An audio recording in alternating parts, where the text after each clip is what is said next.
This has been a presentation of ABC News. More Americans get their news from ABC News than from any other source. The Indianapolis 500 on ABC Sunday.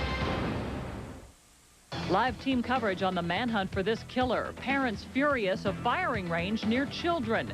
And tainted groceries on special assignment. The news starts now. News Channel 5 is brought to you by University Hospitals of Cleveland, Cleveland's premier medical center. Live from the News Channel 5 studios, this is News Channel 5 at 11. An offer to drive a stranger home leaves one young woman dead. That one and the life of another forever changed. The body of 17-year-old Elizabeth Razor was found in an Auburn Township field early this morning. Her friend escaped with her life, but not before being raped and thrown from a bridge. Our team coverage begins with News Channel 5's Adam Shapiro. Here in Dover, people are trying to come to grips with what has occurred here. One of the big problems is finding the person who has done this terrible deed.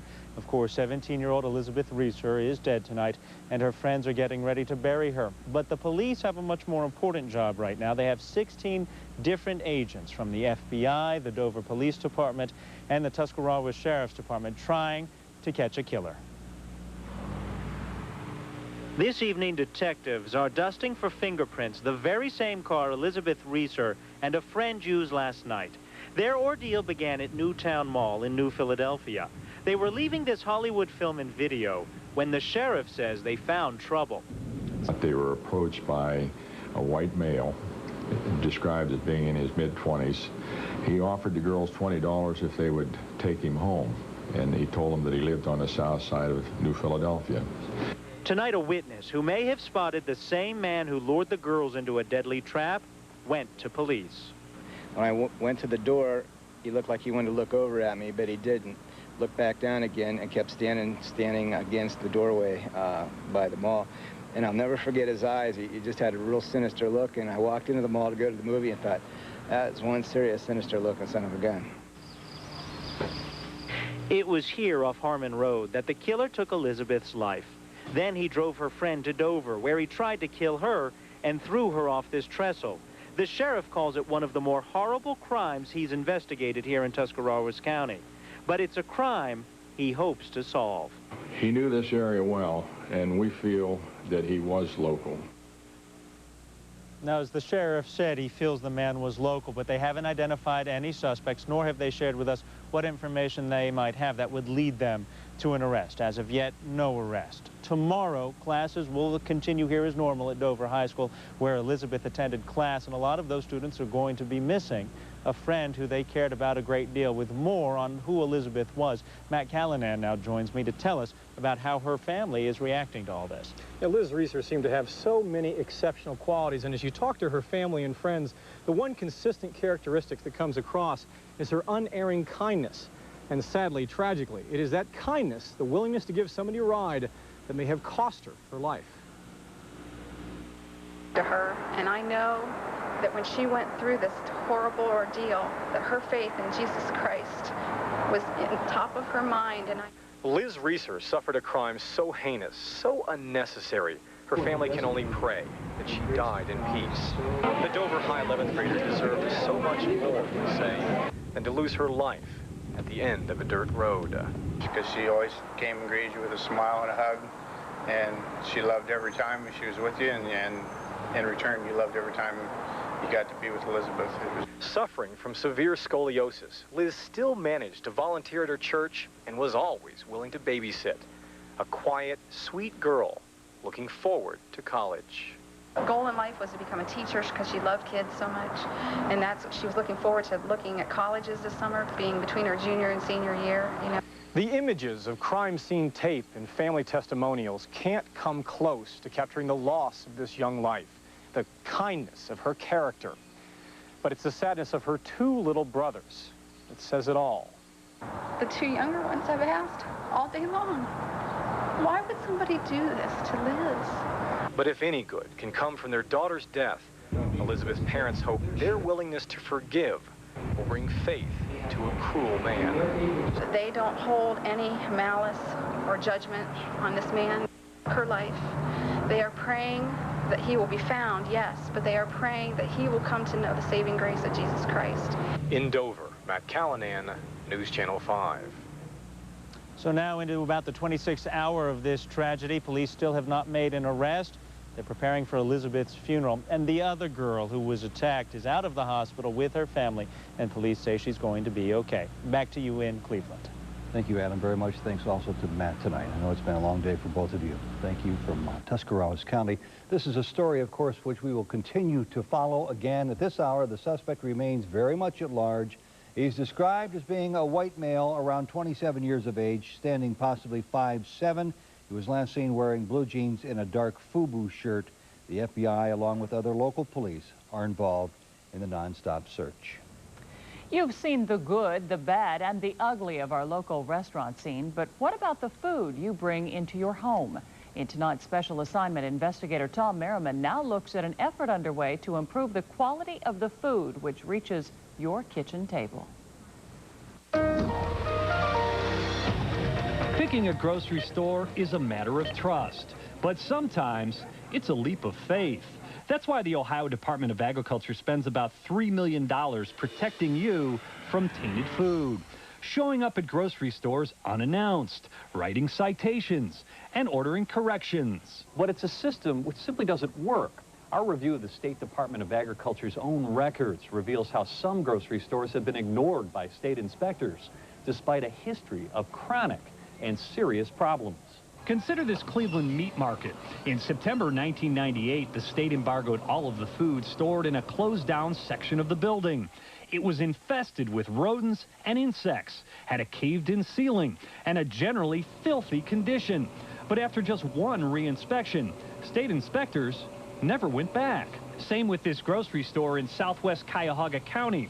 During 4 straight inspections in 1998, a state sanitarian confirmed what customers had complained about for months. The store was being overrun with mice. But state inspectors haven't returned to that store in nearly 2 years. And these are not isolated cases. Our computer analysis of the department's enforcement database confirms a disturbing pattern. In case after case, grocery stores with appalling records have been left alone by state inspectors for years at a time. We found grocery stores with serious problems, rodents, embargoed food, repeat violations, and then there's huge gaps in time where no inspectors from the state go back. Yes, we are stretched rather thin when it comes to the number of people that are out there doing the work and the number of operations we have responsibility for. In fact, each of the state's 21 inspectors are responsible for over 1,000 grocery operations. And believe it or not, even when they do show up, they're only allowed to look at certain sections of the store. Things like the meat department, frozen foods, and the bakery. But that's only part of the problem. You could have an ag person walk in one day and then a local health person walk in 2 days later and be talking about completely different things. That's because about half of Ohio's local health departments have now developed their own set of rules for grocery stores. Their own rules and their own inspections. Some places would have inspections by multiple different agencies. Other places had no inspections whatsoever. It's a system riddled with confusion, waste, and inefficiency. And that's why the Ohio legislature has voted to completely blow it up. We're essentially redoing the entire system. Beginning in March of 2001, all retail grocery stores will be issued a single license, a uniform set of rules, and inspections will become the exclusive function of your local health department, a function the Department of Agriculture doesn't mind giving up. It's the only way to go. It creates a seamless, easy system where we know we're going to get the food safety coverage out there. And a promise that your local grocery store won't go years without a visit from inspectors. Tom Merriman, News Channel 5. The new law will also direct more revenue to local health departments. The additional funds should mean more inspectors on the payroll and more inspections at your local grocery. The weekend's Memorial Day rush will be clogging the turnpike at the toll plaza just across the Ohio-Pennsylvania border. Several of the toll lanes are closed right now. Of course, that's after 39-year-old Kenneth Konechny of Bryan, Texas, crashed his tractor-trailer into the plaza late last night. The coroner ruled that he was alive at the time but burned to death. In that crash, 3 toll collectors were also burned. Tonight's Orange Barrel alert, Warrensville Heights, Miles Road at Richmond Road is reduced to 1 lane right now in both directions at the intersection for the next week and a half, we're told. They say they're totally fed up, tired of being dumped on. They live near a landfill and a shooting range to boot, and now they're about to get yet another firing range nearby.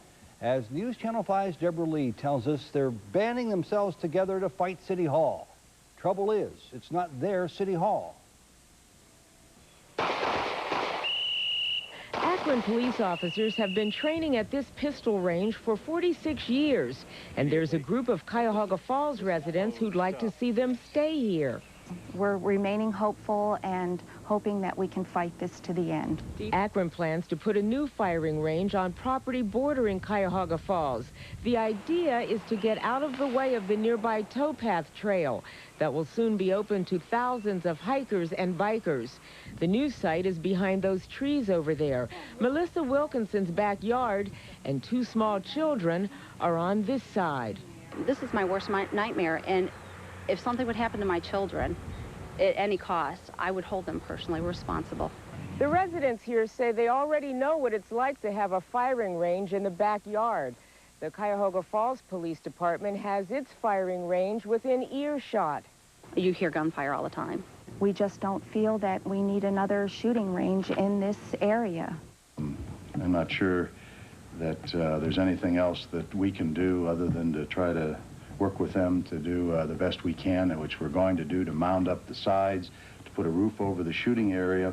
Akron Mayor Don Plisquelic says the new firing range is a necessity, and this is the best site for it. It's going to be debated at a public hearing next month. You can count on the people in this neighborhood to be there to fire the first shot. Deborah Lee, News Channel 5. John and Patsy Ramsey once again proclaim their innocence. That story tops our national headlines. We have lost a child here. No one is going to win, even when we find the killer. The parents of Jean-Benet Ramsey gave reporters in Atlanta the results of a polygraph test they arranged for themselves. According to people who administered the test, the Ramseys told the truth. Both said they were not involved in the death of Jean-Benet. And look at this tonight. Linda Tripp, we all know who she is. Well, tonight she's off the hook. Maryland prosecutors have dropped wiretapping charges against her because a judge barred testimony from Monica Lewinsky. Tripp was accused of illegally recording a telephone conversation, you'll recall, that she had with Lewinsky about her affair with President Clinton. The Justice Department has 2 days left to revise its plan to break up Microsoft, and the federal judge rejected the company's plea for more time to respond. The judge is also considering splitting Microsoft now into 3 companies instead of just 2. With 5 pitchers injured and on the disabled list, the Indians were forced to rely on their young pitchers, and against the Tigers, the lack of experience hurt big time. Joe Paganakis has tonight's edition of Tracking the Tribe. With Jared Wright and Charlie Nagy on the DL, the Tribe started Tim Drew on the mound tonight, and Drew quickly gave up 4 runs, including this 2-run double by Bobby Higginson in the first inning. Drew was done and out of the game by the bottom of the second. Jim Brower, also brought up from the minors, was touched up in the very same way. Higginson once again on a 2-run double. Then in the 6th, Mark Watson, another minor league prospect, loads the bases, and a young Sean DePaula comes in and promptly gives up 2 runs on a single by Jose Macias to give the Tigers a 9-6 lead. The Indians' young arms were simply unable to stop the worst-hitting team in the American League. Oh, and the Indians go on to lose their 2nd straight game to the Tigers by a score of 10-9. Coming up in sports, we take you to Akron to look at the Indians pitching prospect, Danny Baez. Back to you guys. All right, thank you, Joe. See you in a bit. Well, Michael J. Fox said his goodbyes tonight. He is just beginning to speak out about Parkinson's disease. And here in the state of Ohio, the Cleveland Clinic is leading the way right now. News Channel 5's Angie Lau shows us a possible breakthrough procedure to controlling Parkinson's disease. Uncontrollable tremors, frozen joints, shaking. Sheila Dirth's Parkinson's attacks happened every day for almost 15 years. They would put me down on the floor, not being able to do anything, crying. Sheila was only 27 when it started. Now at 42, she's one of the first in the country to undergo a revolutionary procedure. Instead of destroying the brain to control it, Dr. Razai keeps it calm with electricity. We drill a hole size of quarter until we reach the right area. And these are the electrode. And then this electrode is connected with wires that go underneath the skin. It is this pacemaker that... And effectively, it shuts down the hyperactivity in that area, the one that causes all this involuntary movement that you see in Parkinson's patients. For Sheila, this breakthrough surgery was her miracle. Before her surgery, Sheila could hardly feed herself. Now she's ready to embrace life again. Just anything, whatever I want to now. One step at a time. In Cleveland, Angie Lau, News Channel 5. And in other medical news tonight, watch for a brand new development now to be announced for giving people CPR. Mouth-to-mouth resuscitation for heart attack victims may no longer be necessary. A surprising new study has found that performing just chest compressions until an ambulance arrives may save more lives than doing both procedures. There's nothing in the house to eat, but you just don't feel like running out to the supermarket. Well, in tonight's Simplicity, Barbara Meek shows us which items we should always have in our kitchens. What's for dinner? We're having spaghetti sauce, and then we're going to have a salad on the side. Ravioli, the quick way. On busy nights, the only way for Denise Jackson to feed her family. Ready? Are you ready to eat? You hungry? Okay. Denise is one of those people who can make a meal out of anything. She knows how to stock her kitchen with all the right stuff. There's always something. There's always something. That's my motto. There's always something in the refrigerator, in the freezer, in the pantry you can always fix up. You can shop smart, too. For help, we turn to home economist Carol Werhan. Here's a couple of things everyone needs to have handy in their kitchen are potatoes and onions. Next stop would be fresh fruit, whatever's on sale. The pears are on sale. Let's get some. This shopping list assumes you have all the staples, things like flour, sugar, cooking oil, spices. We're buying just over a dozen items. In search of the iceberg lettuce. Enough to make 6 meals. We need carrots, not only for snacks and salads, but for side dishes as well. You need milk, yogurt, and cheese, 3 kinds. Gotta have the eggs. Yes. Make sure they're not broken. Whoop. Oh, we'll need to find another package. Fancy canned soups with cornbread make a meal, and cream of mushroom, cream of chicken, cream of celery. To put in recipes. Yes. Don't forget the tuna, pasta, and rice. Always PB&J, some kind of meat or chicken. Stock up on frozen vegetables and bread. It's on sale. Let's get 2, 1 for the freezer and 1 for our sandwiches. The freezer is Denise's good friend. I buy in bulk, and I freeze things. I buy a lot of meat at one time, and I freeze them. The cold facts for a simply cool kitchen. Barbara Meek, News Channel 5. If you log on to newsnet5.com, you'll find our complete grocery list, less than 2 dozen items and the 6 meals they can make. Give me a ton of cereal and a keg of milk, and I can live for a week. Reservations for me and Brad. That's right. That's right. Phone book with a telephone, that works That's well. Right. What's coming our way? Well, we got some sunshine over the next couple of days. Great. I know you two guys taking some well-deserved time off, but the weekend, some of us are, yeah, that's right. The weekend, well, it's kind of iffy at this point. We'll have the 5-day outlook in just a second. Right now, our almanac page for the day. Of course, well, heck, we'll check tower cam right off the bat. 64 degrees. Partly cloudy skies in downtown Cleveland. High temperatures around the area today. From your neighborhood ranged from, well, we can see 67 was the high temperature at, 77 the high temperature at Eaton Township in Lorain County, 76 at the Great Lakes Science Center, 75 at Chesterland. I made it up to 82 at Medina, and at Hopkins Airport, I'm not going to tell you the high temperature because somebody won $500. Maybe it was you if you registered. Started out the day at 58, our normal 71 and 50. Lake temperature still standing at 56 degrees. Hopkins Airport now 66 degrees, humidity 63%. Southwesterly winds continue. They're lighter than they were early on. Now they're at 7 miles an hour. And a pressure that's rising from 29.56. 62 at Worcester, 59 at Dover and New Philadelphia, 63 at Youngstown this hour. Same mark at Mansfield. And around the Midwest, we're watching generally clear skies across the Buckeye State. We had some thunder showers out there earlier. And at one point, I thought maybe these would drift down across northeastern Ohio, but it looks like they'll continue into Pennsylvania. So no showers in the forecast for tonight, just partly cloudy skies. We'll spread out the view and take a look at the nation. You can see one storm system exiting, one blowing up here across it. Wow, look at those big thunderstorms there. Reports of golf ball to baseball-sized hail in southern parts of Missouri right now, heading into Arkansas. Even some reports of tornadoes around the Oklahoma City area. Well, unfortunately, this weather system that's back here across Texas and Oklahoma is going to be drifting in our direction. I don't think it's going to bring us severe weather, but what it might bring in time for the weekend is some scattered rain both Saturday and Sunday. That's what it looks like right now. In the meantime, though, for the next couple of days, high pressure is going to build in. We've got a great couple of days in store across the north coast. 55 degrees, partly cloudy. I think if we see any isolated showers, they'll be in western PA. Again, 55 for the overnight low. Mostly sunny tomorrow. In fact, all throughout the day. Start the day at 9 a.m. 60, 67 at noon, 73.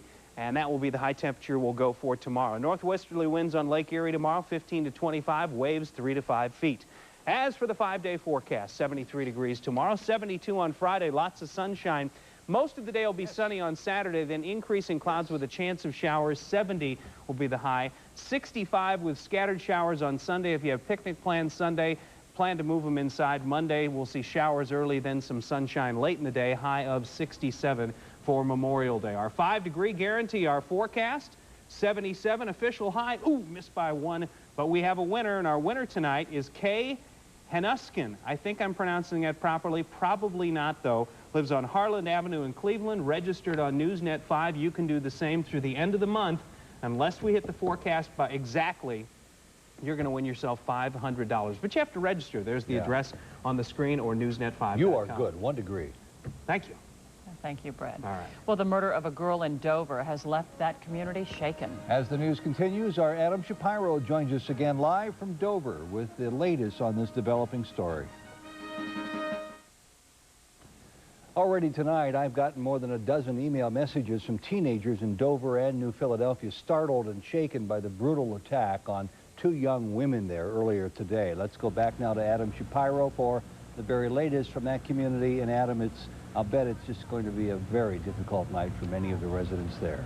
A difficult night, especially when you consider how brutal this attack was, because the coroner this evening and the sheriff's department have confirmed how Elizabeth Reeser was killed. Her throat was slashed, and tonight her killer remains free. Elizabeth's body was found yesterday in a muddy lane off of Harmon Road here in Tuscarawas County.